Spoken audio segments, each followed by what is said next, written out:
है टाइम। अब कहानी शुरू होती है एक इंसान से जिसका नाम है विल और वो गेटो शहर में रहता है। इस शहर के लोग बहुत गरीब हैं। इन सब के पास ज़्यादा से ज़्यादा 24 घंटों का टाइम ही होता है। इन सबको रोज़ काम करके टाइम खरीदना पड़ता है, नहीं तो इनकी ज़िंदगी खत्म हो जाएगी।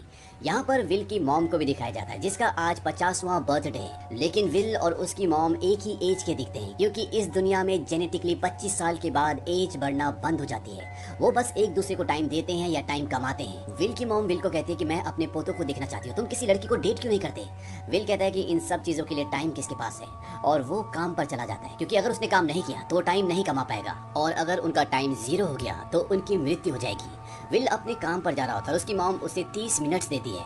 वो कहती है कि अच्छे से लंच कर लेना। साथ ही उसकी मॉम ये भी कहती है कि मुझे काम है, इसीलिए आज रात को मैं नहीं आऊंगी, तुम मुझे कल बस स्टॉप पर मिलना। विल कहता है ठीक है, कल मैं आपको बस स्टॉप पर मिलूंगा। जब आप वापस आओगे तब हम आपका बर्थडे सेलिब्रेट करेंगे।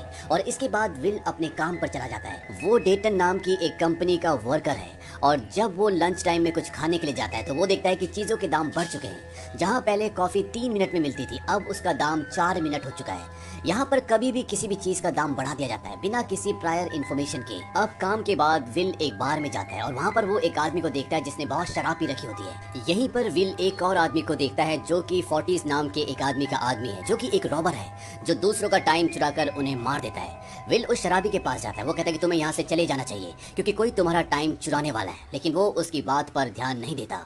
और तभी वहाँ पर 40s अपने लोगों के साथ आ जाता है और 40s को देखते ही वहाँ पर जितने भी लोग होते हैं सब के सब निकल जाते हैं। लेकिन विल वहाँ पर छुपकर सब कुछ देख रहा होता है और 40s उस आदमी को बोलता है कि तुम्हारे हाथ में जो घड़ी है, यानी कि जो उसका टाइम है, वो कहता है मेरे हाथ में ज्यादा अच्छा लगेगा, मैं 75 का होने वाला हूँ, मैं ओल्ड मैन हूँ और इसके लिए मैं तुमसे फाइट करूंगा। अब ये आदमी जिसने शराब पी रखी, जिसका नाम हेनरी हैमिल्टन है, वो कहता है कि मुझे कुछ टाइम चाहिए और वो वॉशरूम में जाकर उल्टियाँ करना शुरू कर देता है क्योंकि इसने बहुत शराब पी रखी होती है। और तभी वहाँ पर विल आ जाता है और विल उसे वहाँ से लेकर भाग जाता है और ये दोनों एक पुरानी बिल्डिंग में छुप जाते हैं। इस आदमी के पास, जिसका नाम हेनरी है, इसके पास 116 सालों का वक्त होता है। ये विल से पूछता है कि तुम्हारी उम्र कितनी है। विल कहता है 28 साल। हेनरी कहता है मेरी उम्र 105 साल है। दरअसल हेनरी जिस शहर में रहता है उस शहर का नाम है ग्रीनिच। यहाँ पर सभी अमीर लोग रहते हैं और इस सब के सब हजारों साल जीते हैं, इसीलिए ये 105 साल जी चुका होता है और 116 सालों का वक्त इसके पास और होता है, लेकिन इसे जीने की कोई भी इच्छा नहीं होती। वो विल को बताता है कि तुम्हें पता है कि हर रोज टैक्सेस और चीजों के दाम क्यों बढ़ते हैं, ताकि यहाँ पर लोग मर सके और जो ग्रीनिच के लोग हैं वो अमर हो जाए। और हेनरी इस पूरे सिस्टम से परेशान होता है क्योंकि कहीं ना कहीं जो टाइम उसके पास होता है वो किसी न किसी की मौत से खरीदा हुआ होता है। वो विल से पूछता है कि जितना टाइम मेरे पास है अगर तुम्हारे पास हो तो तुम क्या करोगे। विल कहता है कि मैं बार बार अपनी घड़ी को देखना बंद कर दूंगा क्योंकि विल के पास मात्र 18 ही घंटे होते हैं। वो सोने से पहले, सोने के बाद, खाने के बाद हर वक्त अपनी घड़ी को देखता है। वो ये देखता है कि वो कितने घंटे और जिंदा रह सकता है, उसे कितनी जल्दी टाइम कमाना पड़ेगा। अब ये रात को दोनों वहीं पर सो जाते हैं और सुबह जब हेनरी उठता है तो वो देखता है कि विल सो रहा है और उसके पास जितना भी टाइम होता है वो सारा का सारा टाइम विल को ट्रांसफर कर देता है और अपने पास कुछ ही मिनट्स बचाता है और एक ब्रिज के ऊपर जाकर बैठ जाता है। विल जब उठता है और अपनी घड़ी देखता है तो वो देखता है कि उसे सारा टाइम वो मिल चुका है जो हेनरी के पास था और वो समझ जाता है कि हेनरी की जिंदगी अब खत्म होने वाली है। वो चारों तरफ देखता है और विल उसे दिख जाता है। वो भागता हुआ उसकी ओर जाता है, लेकिन इससे पहले कि वो उस तक पहुंचता, उसे टाइम ट्रांसफर करता, उसका टाइम खत्म हो जाता है और इस तरह से हेनरी की जिंदगी खत्म हो जाती है। लेकिन अब विल के पास 116 सालों का टाइम है, यानी कि वो 116 सालों तक जिंदा रह सकता है। यानी कि विल अमीर हो चुका है और वो उस शहर में भी घर ले सकता है जिसका नाम है ग्रीनिच, जहाँ पर सभी अमीर लोग रहते हैं जिनके पास बहुत सारा वक्त है।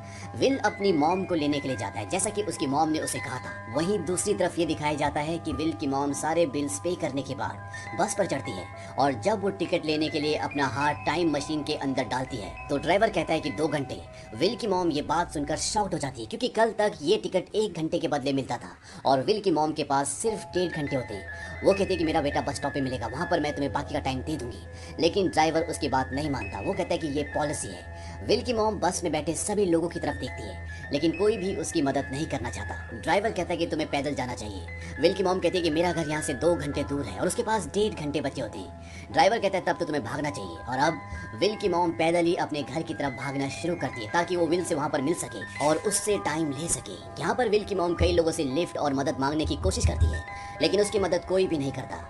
वहीं दूसरी तरफ विल अपनी मॉम का बस स्टॉप पर फूलों का बुके लेकर इंतजार कर रहा होता है क्योंकि आज उसे अपनी मॉम का बर्थडे सेलिब्रेट करना है। लेकिन वो देखता है कि उसकी मॉम बस में नहीं है और वो समझ जाता है कुछ तो गड़बड़ है और वो भी उस तरफ भागना शुरू कर देता है जिस तरफ से उसकी मॉम को आना है। और तभी वो अपनी मॉम को देख लेता है। उसकी मॉम भागती हुई उसकी तरफ आ रही होती है और विल समझ जाता है कि उसकी मॉम का टाइम खत्म होने वाला है। वो अपना हाथ आगे बढ़ाकर अपनी मॉम की तरफ भागता है ताकि वो उसे टाइम दे सके।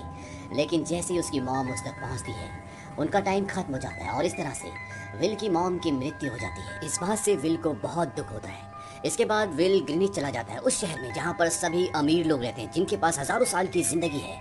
वहाँ पर वो एक होटल में कमरा लेता है जिसके लिए उसे 2 महीने देने पड़ते हैं। खाने के लिए उसे 1 हफ्ता देना पड़ता है। यानी कि यहाँ पर हर एक चीज बहुत ज्यादा महंगी है। जहाँ विल के शहर में सिर्फ लोगों के पास 24 घंटों की जिंदगी थी, यहाँ पर लोगों के पास कई साल है। विल यहाँ पर एक कसिनो में भी जाता है जिसकी एंट्री के लिए उसे 1 साल देना पड़ता है क्योंकि वो वहाँ का मेंबर नहीं होता। और वहाँ पर वो पोकर खेलता है। जिस आदमी के साथ वो पोकर खेलता है उसका नाम फिलिप होता है। इसकी उम्र 85 साल है। ये ग्रीनिच में लोगों को टाइम लोन पर देता है। इसकी एक बेटी भी होती है जिसका नाम साल्विया है।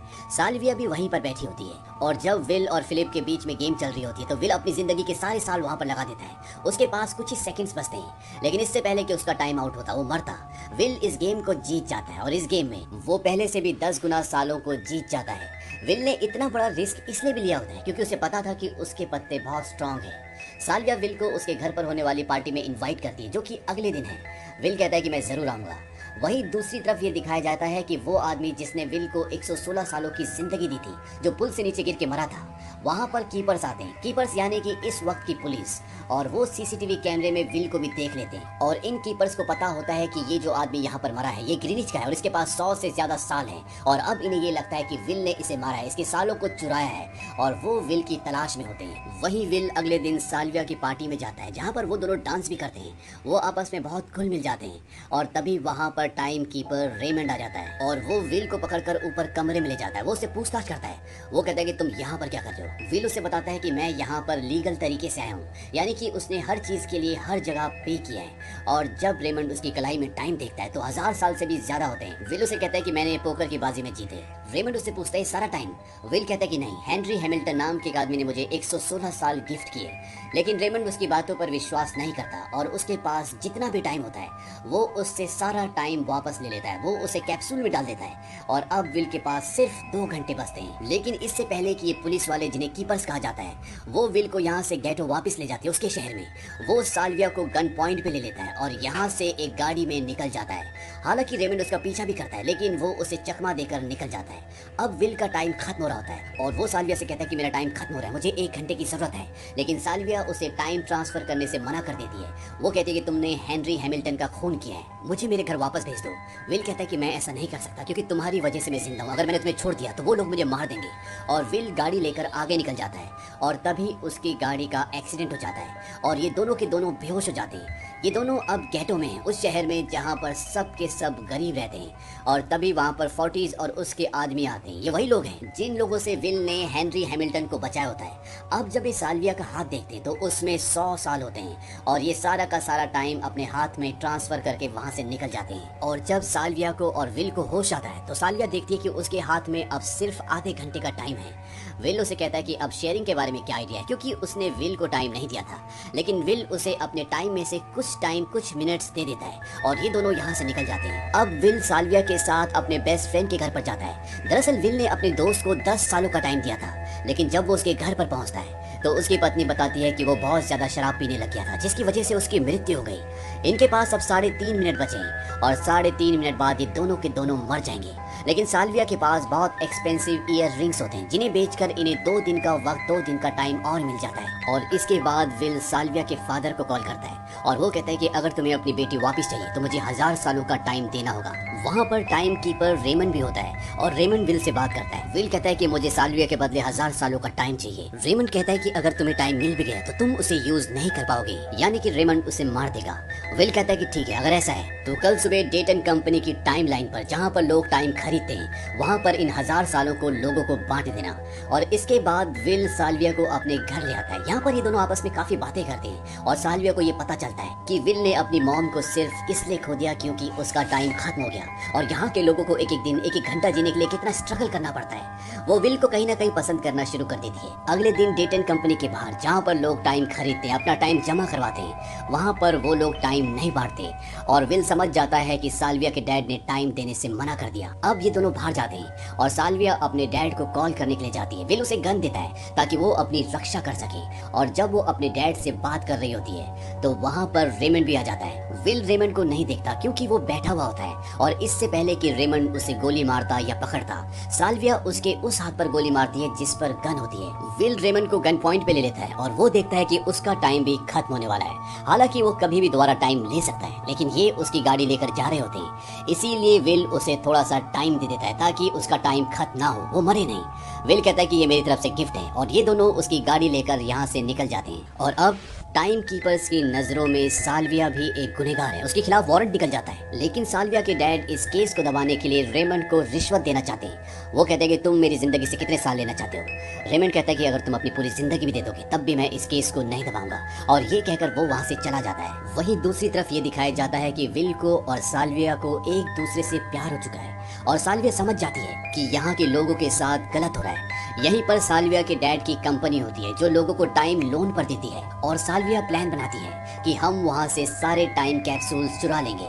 और अगली सुबह ये दोनों के दोनों वहाँ पर अंदर चले जाते हैं और बहुत सारे टाइम कैप्सूल्स वहाँ से एक ब्रीफकेस में डालकर निकल जाते हैं। और वहाँ पर जो बाहर लोग होते हैं, साल्विया उन्हें कहते हैं कि यहाँ से कोई भी कितना भी टाइम ले सकता है। और इसके बाद वहाँ पर जितने भी लोग होते हैं वहाँ से सब के सब टाइम कैप्सूल्स उठा लेते हैं। और अब यहाँ पर कई लोगों के पास कई सालों की जिंदगी है और विल और साल्विया यहाँ से निकल जाते हैं। इनके पास कई सारे टाइम कैप्सूल्स हैं और विल ये टाइम कैप्सूल्स अधिकतर लोगों को बांट देता है जिन्हें इस टाइम की जरूरत होती है, और ये दोनों एक होटल के अंदर चले जाते हैं। वहीं दूसरी तरफ ये दिखाया जाता है कि अब विल और साल्विया के ऊपर 10 सालों का इनाम है, यानी कि जो भी इनका पता बताएगा उसे 10 साल की जिंदगी मिलेगी। वहीं शहर में ये दिखाया जाता है कि फोर्टीज और उसका गैंग शहर में लोगों से उनका टाइम छीन रहे होते हैं। ये वो लोग हैं जिन्होंने साल्विया के हाथ से उसके 100 साल की जिंदगी छीन ली थी। ये वही लोग हैं जो हैमिल्टन से उसके 116 सालों की जिंदगी छीनना चाहते थे, जिस आदमी को विल ने बचाया था। और अब इन लोगों को ये पता चल जाता है कि विल और साल्विया कहाँ पर छुपे हुए हैं और ये अपने गैंग के साथ वहाँ पर पहुँच जाता है। और यहाँ पे 40 साल्विया को थैंक्स बोलता है, कहता है कि तुम्हारे 100 साल मैंने लिए थे। और अब इन्हें पता है कि 40 ही वो चोर है जिसने साल्विया की 100 सालों की जिंदगी उसके हाथ से ले ली थी। फोर्टिस विल को बोलता है क्यों ना हम बैठ करें, फाइट करें। दरअसल यहाँ पर एक तरह की फाइट होती है जहाँ पर दो लोग एक दूसरे का हाथ पकड़ते हैं और ये एक दूसरे के हाथ को नीचे झुकाने की कोशिश करते हैं, यानी कि जिसका भी हाथ ऊपर होगा वो दूसरे के हाथ से उसकी बॉडी के, उसकी जिंदगी के साल अपनी बॉडी में ट्रांसफर कर लेगा। और अब इन दोनों के बीच में ये फाइट शुरू हो जाती है। फोर्टिस विल के लगभग सभी साल अपनी बॉडी में ट्रांसफर कर लेता है और जब उसके पास कुछ सेकंड्स बचे होते हैं तभी विल फोर्टिस का हाथ नीचे कर लेता है और अब विल का हाथ ऊपर है और फोर्टिस के पास जिंदगी के जितने भी साल है वो सब के सब विल की बॉडी में ट्रांसफर होना शुरू हो जाते हैं। और जब उसके पास कुछ ही सेकंड्स बचे होते हैं तो विल को पता होता है कि फोर्टिस के लोग उसे मार देंगे, लेकिन इससे पहले कि वो उसे मार दे विल अपनी गन निकालकर उन चारों लोगों को मार देता है। और फोर्टिस का भी सारा टाइम विल की बॉडी में ट्रांसफर हो चुका है और वो टाइम आउट हो जाता है, यानी कि वो मर जाता है। इसके बाद विल और साल्विया यहाँ से भाग जाते हैं क्योंकि यहाँ पर पुलिस भी आ जाती है। वही विल साल्विया को बताता है कि हमने कुछ हजारों साल चुरा लिए, लोगों को बांट दिए, इससे कोई भी फर्क नहीं पड़ने वाला क्योंकि वो कॉस्ट ऑफ लिविंग बढ़ा देंगे। हम ये जंग किसी भी कीमत पर नहीं जीत सकते। साल्विया कहती है कि कोई तो रास्ता होगा। विल कहता है कि हमें लाखों साल चुरा कर लोगों को बांटने होंगे।